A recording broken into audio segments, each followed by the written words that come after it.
got 7. I got about 3 honorable mentions that I have my top 4. I'm not even totally sure about it, but number 1 is going to shock you. So in 2 seconds, Kareem Ali will begin to speak. So for honorable mention, I have Lloyd Banks and Fabolous. I'm not really a big Lloyd Banks fan. He's just too boring to me. I understand his skill. He bores me. I'm bored by him. I'm bored by his delivery, his voice. Don't really fuck with him. I mean, I understand why people think he's good, but it just doesn't really.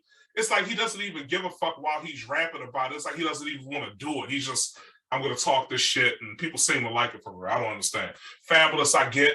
Ludacris is also in my honorable mention, but it's like a one-dimensional way of doing punchlines.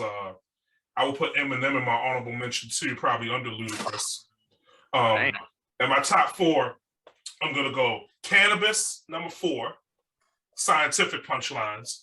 Jadakiss, number 3, because every other line is a setup and then a punch. My number 2 is Big L because he's so fucking entertaining with it. You know what I'm saying? Who's number 1 then?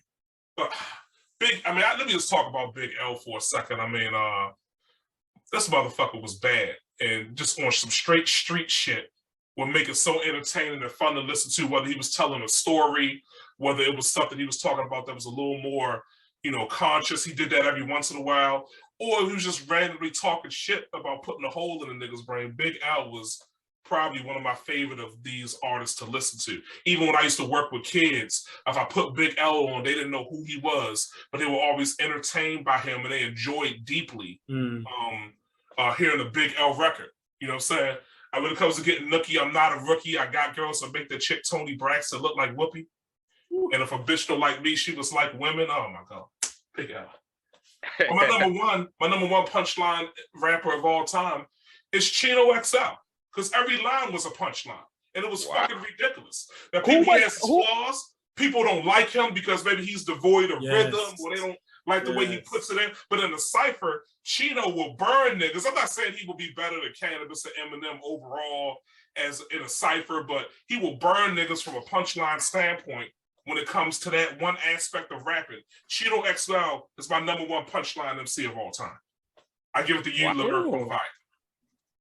Oh boy, that was an amazing list, and it actually was very well broke down. I think let me just say that it's interesting how punchlines is really a foundational element of emceeing from the very beginning, and very early on it was like the most important thing. Like that's how you got the crowd's attention in the park jams and Grandmaster Cass and Busy B, and in battles. It's like without the punchlines, like you didn't get people's attention. Like that was like how emceeing started. Like, they're not just shouting out people in the crowd, they're rhyming and having these moments, punchline moments.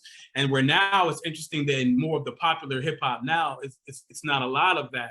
A lot of it has migrated over to the battle rap world. And that's where, the evolution of punchlines has gone to an all-time high in the battle arena. And so